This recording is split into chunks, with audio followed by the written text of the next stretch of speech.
사순절 첫 번째 주일 하나님께서 우리에게 주신 성경 본문 말씀은 요한복음 2장 17절에서 22절까지의 말씀입니다. 제가 이 말씀을 봉독할 때 이 시간 살아계신 우리 하나님의 귀한 음성을 직접 들으실 수 있기를 소망합니다. 제자들이 성경 말씀에 주의 전을 사모하는 열심이 나를 삼키리라 한 것을 기억하더라. 이에 유대인들이 대답하여 예수께 말하기를 네가 이런 일을 행하니 무슨 표적을 우리에게 보이겠느냐. 예수께서 대답하여 이르시되 너희가 이 성전을 헐라 내가 사흘 동안에 일으키리라. 유대인들이 이르되 이 성전은 46년 동안의 지었건을 내가 3일 동안에 일으키겠느냐 하더라.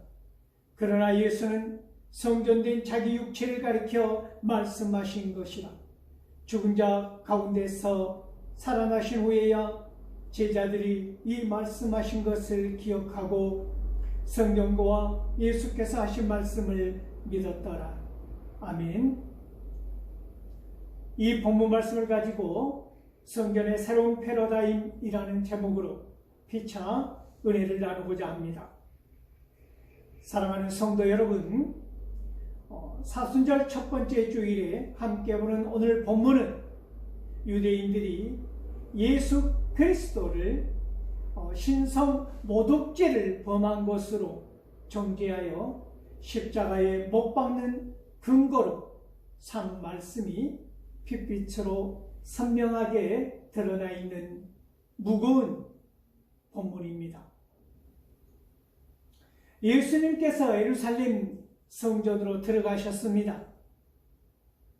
그때 성전 안에서 예수님께서 보신 것은 어떤 장면입니까? 무릎을 꿇고 두 손을 높이 든 채 경건하게 기도하는 사람들이었습니까?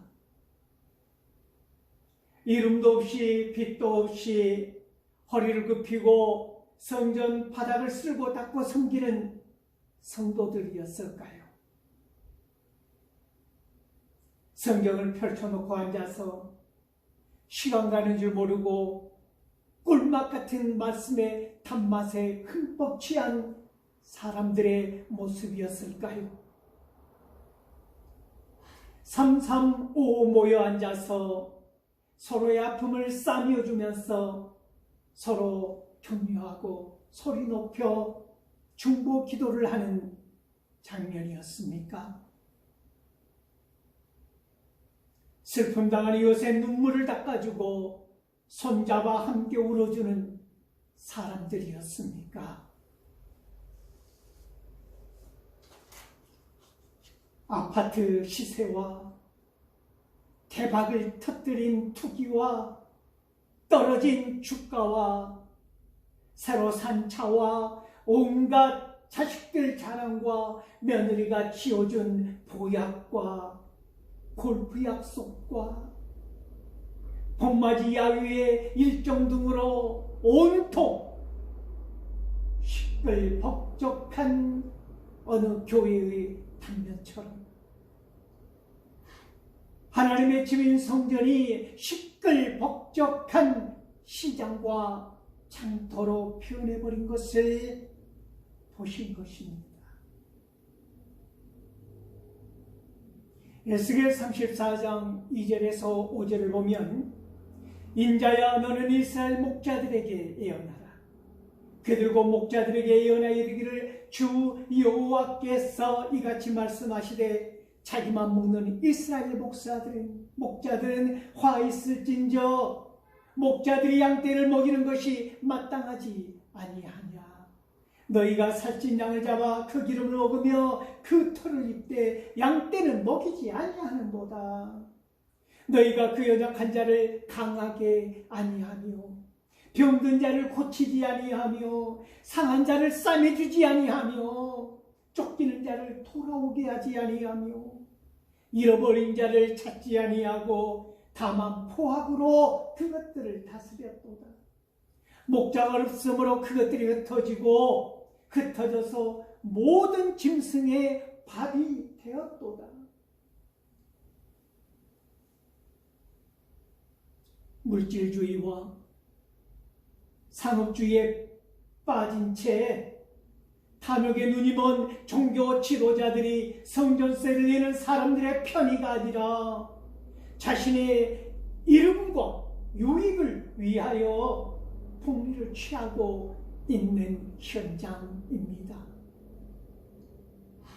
예수님께서 구석 모퉁이에서 조용히 등 구부리고 앉아서 노끈으로 채찍을 만들고 계십니다.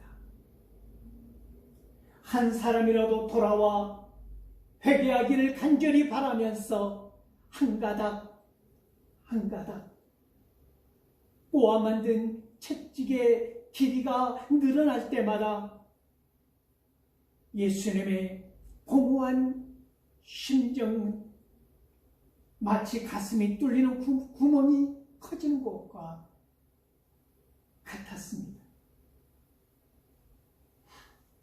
잃어버린 하나님의 집을 되찾으리라는 아들의 슬픈 심정으로 손바닥에 피물집이 잡힙니다. 여전히 성전 안은 소와 양과 비둘기 파는 사람들과 돈 바꾸는 사람들로 왁자지껄 소란스럽기만 합니다. 예수님께서 그렇게 만드신 채찍을 들고 마치 산처럼 우뚝 일어서셨습니다. 그리고 그 채찍을 들어 땅바닥을 내리치신 것입니다. 그때 마치 홍해 바다가 갈라지는 것처럼 천둥치는 소리와 함께 그 채찍의 흔적을 따라서 좌우로 먼지들이 뿌옇게 일어나 솟아오르고 있었습니다. 그렇게 흩어지는 먼지들 속으로 양이나 소들이 놀라서 성전 밖으로 뛰쳐 달아났습니다. 돈 바꾸는 사람들의 돈통이 엎어지고 동전들이 쏟아져 나뒹굴었지만 그 누구도 감히 예수님 앞으로 기어 달려나와 동전을 죽였다고 나선 사람들은 없었습니다.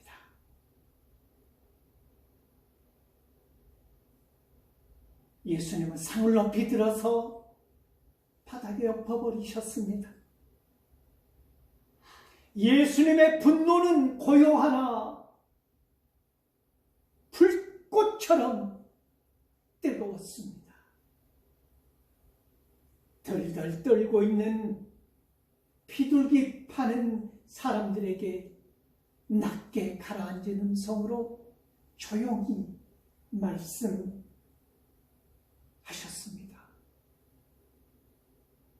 이것을 여기서 가져가라.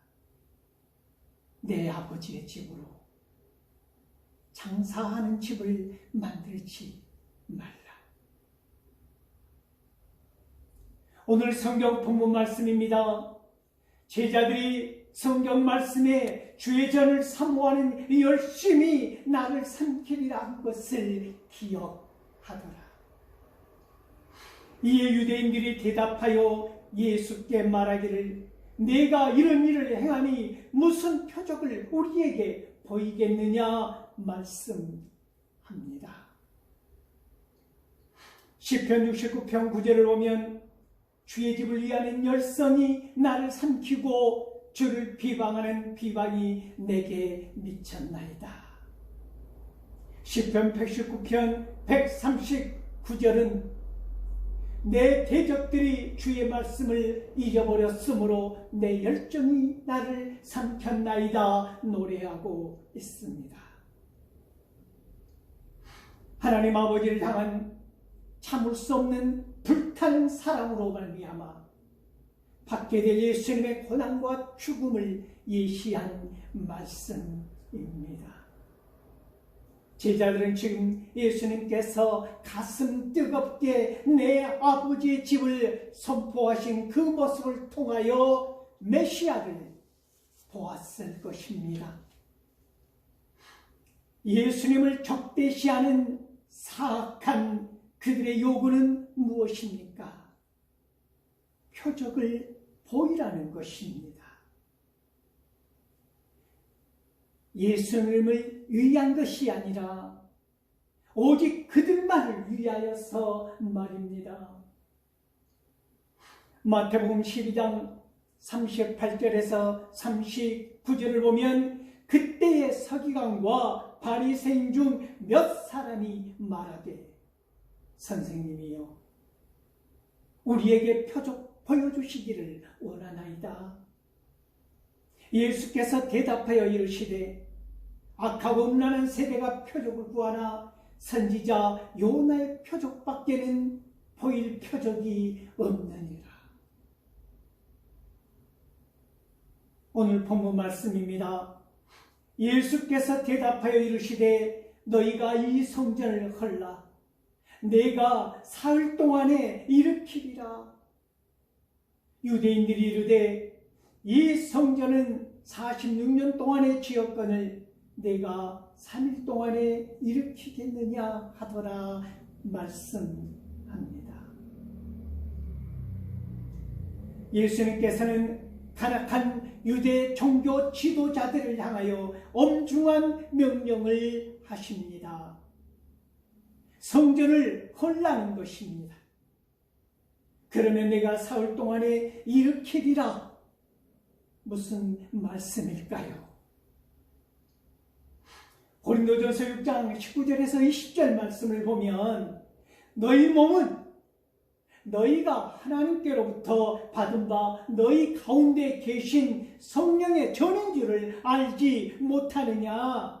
너희는 너희 자신의 것이 아니라 값으로 산 것이 되었으니 그런즉 너희 몸으로 무엇을 하라는 것입니까? 하나님께 영광을 돌리라는 것입니다. 예수님께서는 자신의 몸을 헐라고 말씀하신 것입니다. 돌덩이들을 쌓으려 만든 예루살렘 성전과 그 안에서 행해지고 이루어지고 있는 의식들은 이 땅에서 사라질 수 있지만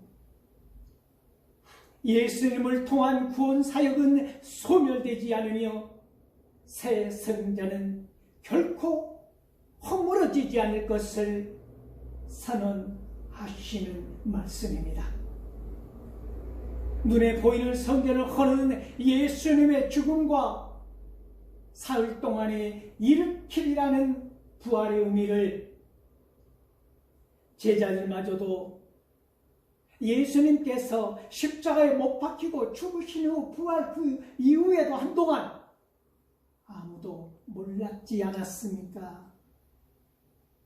예수님 죽으심의 그 진정한 의미를 깨닫지 못하였다는 말씀입니다. 유대 종교 지도자들은 예수님의 이 말씀을 알아듣지도 이해하지도 못한 까닭에 신성모독죄로 정죄하여 십자가에 못 박은 근거로 삼은 것입니다. 요한복음 8장 44절을 보면 너희는 너희 아비 마귀에게서 났으니 너희 아비의 욕심대로 너희도 행하고자 하느니라.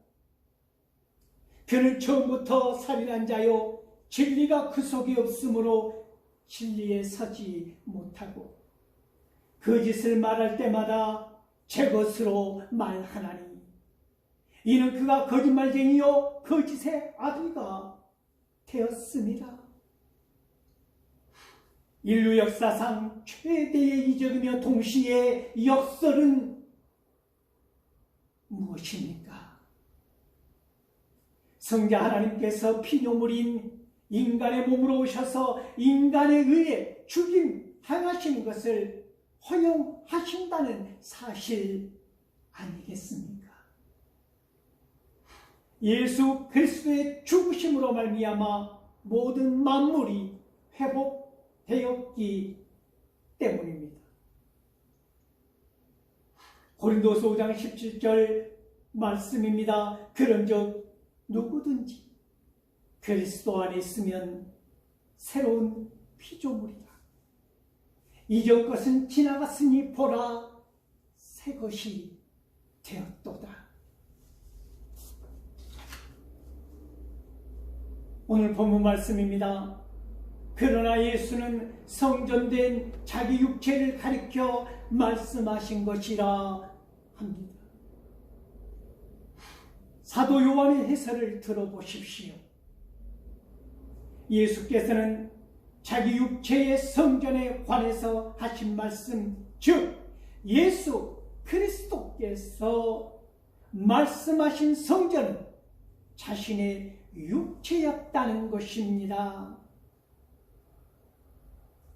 성부 하나님 아버지와 성육신하신 성자 예수 그리스도와의 영적 연합에 근거한 설명인 것입니다.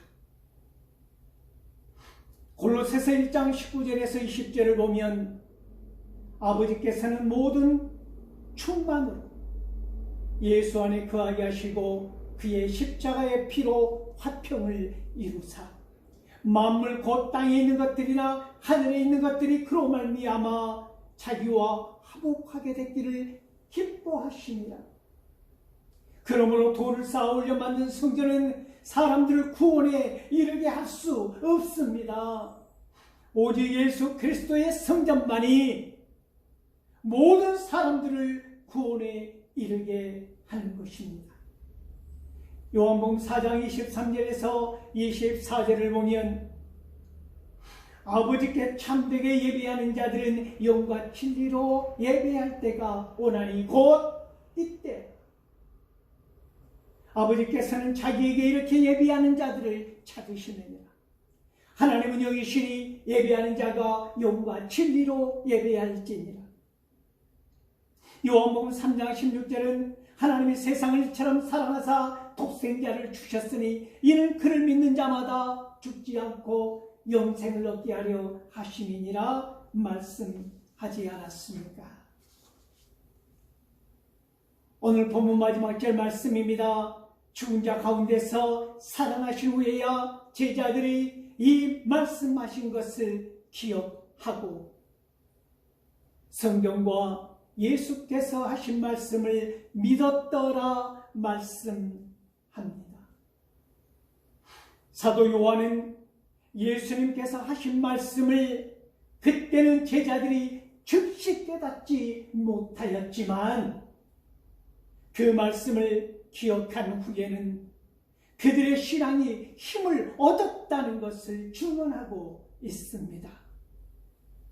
요한복음 12장 16절을 보면 제자들은 처음에 이 일을 깨닫지 못하였다가 예수께서 영광을 얻으신 후에야 이것이 예수께 대하여 기록한 것임과 사람들이 예수께 이같이 한 것임이 생각났더라. 예수님께서 하나님의 아들이시며 메시아라는 사실에 대하여 가장 확고한 증거는 무엇일까요? 그것은 예수님의 부활입니다. 제자들은 바로 예수님께서 성자 하나님이심을 알게 된 것입니다. 그렇기 때문에 성경과 예수께서 하신 말씀을 동일한 권위로 보았습니다. 시편 16편 9절에서 11절을 보면 이러므로 나의 마음이 기쁘고 나의 영도 즐거워하며 내 육체도 안전히 살리니 이는 주께서 내 영혼을 수월에 버리지 아니하시며 주의 거룩한 자를 멸망시키지 않을 것임이니이다. 주께서 생명의 길을 내게 보이리니 주의 앞에는 충만한 기쁨이 있고 주의 오른쪽에는 영원한 즐거움이 있나이다 노래하고 있습니다. 요한복음 14장 26절 말씀을 보면 보혜사 곧 아버지께서 내 이름으로 보내실 성령 그가 너희에게 모든 것을 가르치고 내가 너희에게 말한 모든 것을 생각나게 하리라. 그러므로 예수 그리스도의 고난과 죽음 그리고 부활까지를 직접 목격하고 성령님의 역사로 말미암아 그리스도 예수 안에서 구약의 모든 예언과 언약이 성취된 것임을 깨달아 알게 된 제자들은 예수님의 말씀이 곧 하나님의 말씀인 성경과 동일한 권위를 인정하게 된 것입니다.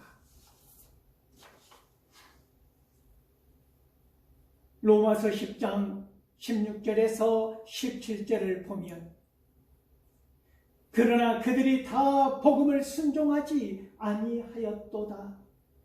이사야가 이르되 주여 우리가 전한 것을 누가 믿었나이까 하였으니 그러므로 믿음은 들음에서 나며 들음은 그리스도의 말씀으로 말미암았느니라 선언한 것입니다. 대제사장으로서 하시는 예수님의 기도를 들어보십시오. 요한복음 17장 20에서 21절을 보면 내가 비웃는 것은 이 사람들만 위함이 아니요 또 그들의 말로 말미암아 나를 믿는 사람들도 위함이니 아버지여 아버지께서 내 안에 내가 아버지 안에 있는 것 같이 그들도 다 하나가 되어 우리 안에 있게 하사 세상으로 아버지께서 나를 보내신 것을 믿게 하옵소서. 돌을 높이 쌓으려 만든 예루살렘 성전이 하나님께서 임재하시는 곳이 아닙니다. 하나님이 거하시는 곳은 하나님의 성령이 그 안에 임하시는 성도와 교회 공동체 안에 계시는 것입니다.